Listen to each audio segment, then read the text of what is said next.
안녕하십니까. 언제나 소비자 편에서 방송하는 콘스탄트 김의 티스와 함께 돈 버는 아카데미. 이번 시간에는요, 돈 버는 교육.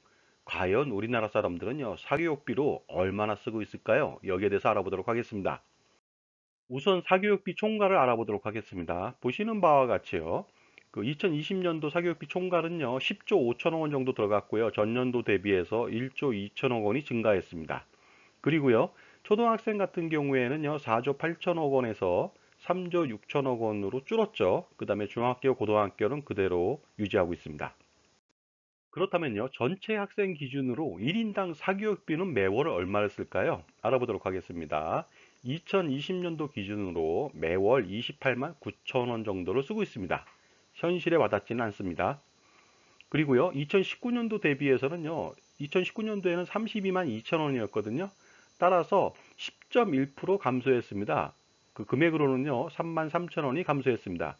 경기 영향이 아닌가 생각하고 있습니다. 그리고 초등학생 같은 경우가 많이 줄었죠. 23.7% 줄었고요. 그 다음에 중학생은 소폭으로 줄었습니다. 3.4%. 그 고등학생도 약간 줄었네요. 5.9%가 되겠습니다. 전체 학생 기준으로는요, 월 30만 원이 안 되지만 학원을 다니는 학생 참여 1인당 사교육비는 어느 정도 될까요? 금액이 무려 43만 4천 원이 되겠습니다.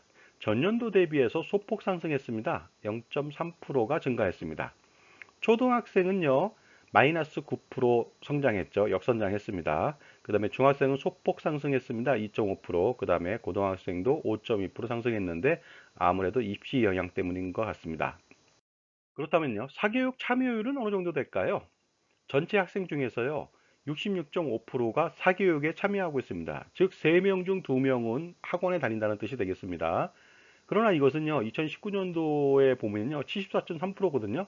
4명 중 3명이 학원에 다녔는데 줄었죠, 많이. 이것도 마찬가지로 경기 영향이 아닌가 생각합니다. 그래서 7.9% 줄었고요. 그 다음에 초등학생은 많이 줄었습니다. 13.9%가 되겠고, 중학생도 4.2%가 감소됐습니다. 그러나 고등학생은 0.3% 소폭 상승했습니다. 전체적으로 사교육비 분포를 알아보도록 하겠습니다. 사교육을 받지 않는다. 그 전년도에 25.7%였는데 33.5%로 늘었습니다. 10만 원 미만 쓴다. 2020년도 기준으로 6.6%고요. 20만 원 미만이다. 11.5%. 그다음에 30만 원 미만이다. 9.7%. 40만 원 미만이다. 8.4%. 그다음에 50만 원 미만이다. 7.3%. 그다음에 60만 원 미만이다. 6%. 그리고 70만 원 미만이다. 4.7%고요. 70만 원 이상 쓰는 가정들도 많죠. 12.3%나 됩니다.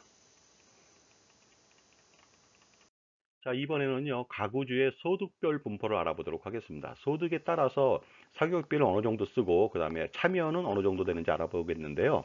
전체적으로 보면요, 소득이 높아질수록 참여율이 높아지고, 그 다음에 사교육비 지출도 많아지는 것 같습니다. 200만 원 미만일 때는요, 참여율이 40%가 안 됩니다. 그 다음에 2020년도 기준으로 9만 9천 원에 불과합니다. 교육비가. 그러나 800만 원 이상 버는 가구주인 경우에는요, 그 사교육비 참여율이 80.1%고요. 그 다음에 1인당 50만 4천 원을 쓰고 있습니다. 그래서 200만 원 미만 대비해서 5배 이상 쓰고 있죠. 자, 다음은 부모 경제 활동별로 사교육비 금액하고 참여율을 알아보도록 하겠습니다. 보시는 바와 같이 사교육비는요, 2020년도가 2019년도 대비해서 대동소이합니다. 그런데 경제활동을 안 하는 경우에는요, 2020년도가 사교육비가 월 10만 3천 원으로 굉장히 저조합니다.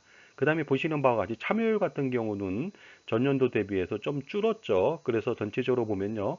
그 경제활동을 하지 않는 사람들은요. 참여율이 3명 중 2명은 참여하지 않는다 하고 보시면 되겠습니다.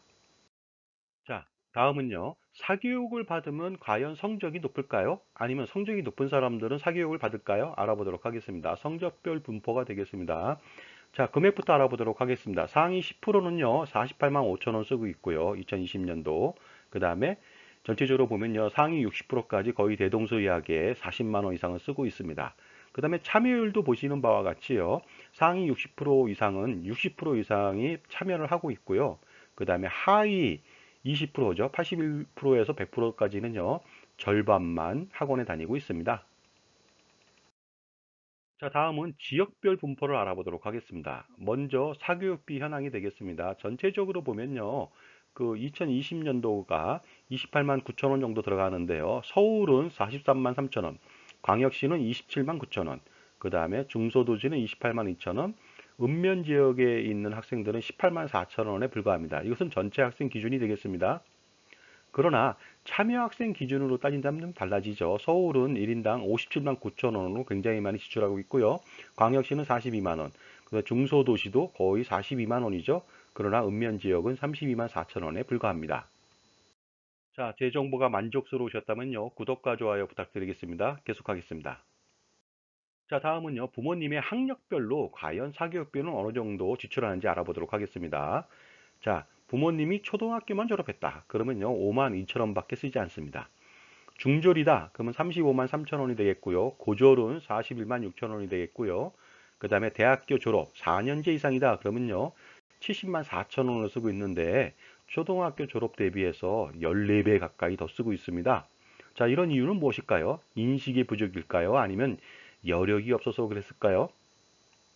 자, 그래서 가구주 학력별로 소득 분위를 알아보도록 하겠습니다. 먼저 초등학교 졸업했을 때는요, 하위 20%인 1분위가 36.9%, 그 다음에 하위 40%가 2분위에 속하는 경우가 33.6%, 대다수 하위를 차지하고 있습니다.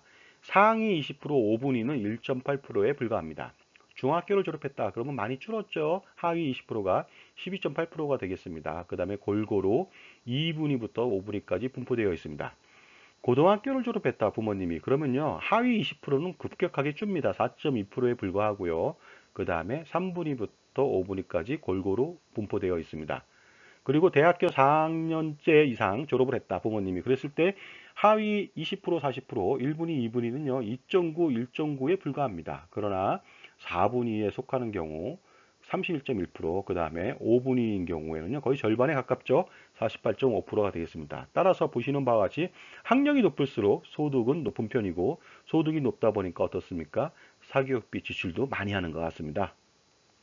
자, 이렇게 사교육비가 많이 들어가는 이유는요, 부모님 입장에서 자녀를 대학교 졸업까지 마치게 해서 당당하게 직업을 갖게 하기 위해서 그 대학까지 몰입하는 것 같습니다. 그러나 이제는요, 어떻습니까? 모두가 다 고학력자입니다. 모두가 다 대학생입니다. 그러다 보니까요, 학력보다는 직업 선택이 더 중요하지 않을까 생각합니다. 그래서 사교육비를요, 교육에만 투자하는 것이 아니고 직업 준비를 위한 교육비 할당이 더 필요해 보이지 않을까 이런 생각을 해봤습니다. 자, 지금까지 우리나라 사교육비 지출 현황에 대해서 알아봤는데요. 기본적으로 교육을 받는다는 것은 무엇일까요? 바로 직업을 갖게 하기 위해서입니다. 공부를 잘하면 공부를 잘하는 쪽으로 직업을 갖고요. 공부를 잘 하지 못한다. 그러면 자기 특성을 살려서 특기를 살려가지고 자기 직업을 평생 가지면 되는데 모두가 대학생이 되다 보니까요. 모두가 공부에만 몰두해 있습니다. 그러다 보니까 어떻습니까? 그쪽은 블루오션이 아니라 레드오션이 돼가지고 실업자를 양산하고 있기 때문에 어떻습니까? 자기에 맞는 공부가 필요한 사람은 공부를 하고요. 그 다음에 직업, 뭐라고 할까, 특기와 특성을 살려서 자기 평생 직장을 갖기 위해서라면요. 직업 교육이 더 필요하지 않을까 이런 생각을 해봤습니다. 감사합니다.